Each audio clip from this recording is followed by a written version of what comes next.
আসসালামু আলাইকুম বন্ধুরা। আজকে আপনাদের জন্য একটি সুন্দর দাদা নিয়ে এসেছি। সময় 30 সেকেন্ডের মধ্যে আপনাদেরকে উত্তর দিতে হবে। প্রশ্ন: আপনি একটি দৌড় প্রতিযোগিতায় অংশগ্রহণ করেছেন।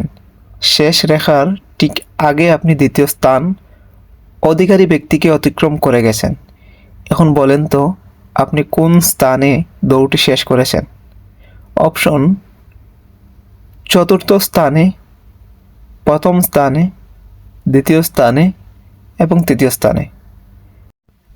যারা সঠিক উত্তর দিতে পারবেন তারা অবশ্যই কমেন্ট বক্সে লিখে যাবেন।